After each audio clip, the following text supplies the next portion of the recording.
This is the churchyard of St Luke's, in the village of Whiteleaf in Surrey, England.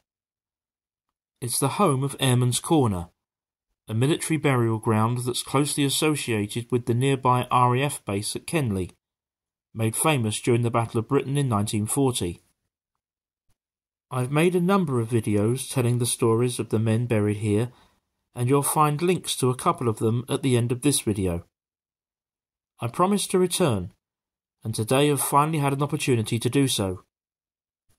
This tale, however, will be a little different.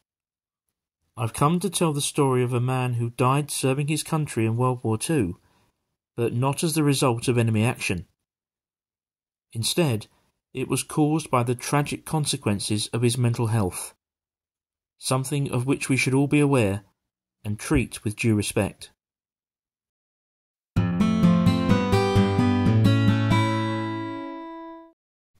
Sadly, I found that there was very little information available about this man, not even a photograph, and there were even some question marks over exactly where he was stationed at the time of his death. However, we do know that he was born in 1907, and his name was Corporal William Frederick Jemmett, of the Royal Air Force Volunteer Reserve. To have become a corporal, William must have served for some time, and clearly earned his promotion. We also know that he was a family man, having married a lady called Hilda Taylor in 1935, and it's believed that they had at least one child. So on the surface at least, William was just a regular chap. But of course we don't know what he may have witnessed during the war, or indeed what else might have been going on in his personal life.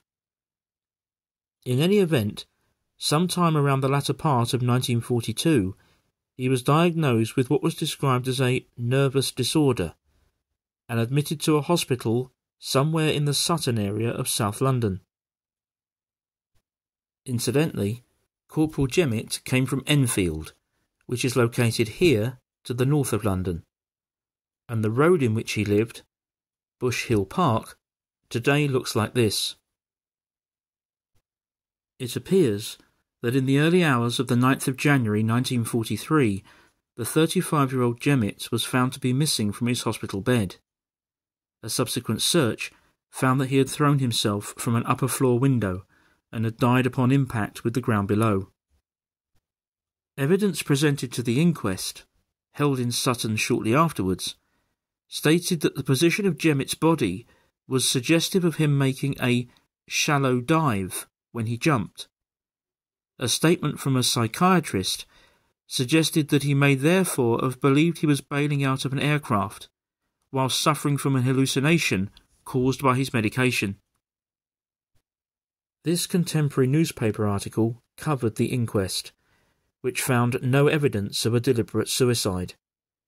The coroner was therefore left with no alternative but to record an open verdict.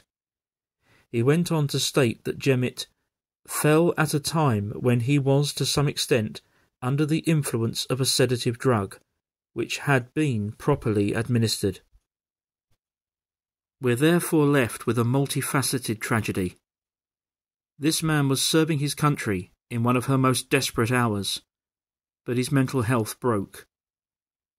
He was receiving proper care and treatment for his illness, but in an unsupervised moment he was able to access an unsecured window, which led to the saddest of outcomes.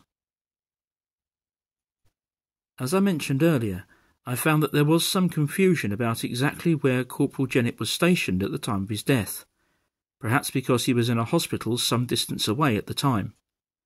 However, this Graves registration report form, from the 9th of March 1956, provides proof. If we zoom in on William Gemmett's name, which is here, we can see next to it that his station was indeed listed as R.A.F. Kenley. And so, quite rightly, he was laid to rest with his comrades in Airmen's Corner, with equal dignity, and is remembered with equal honour. This man's story should serve as a reminder to us all that not all wounds are physical, and not every hero dies in battle. May Corporal William Frederick Jemmett of the Royal Air Force Volunteer Reserve World War II rest in peace.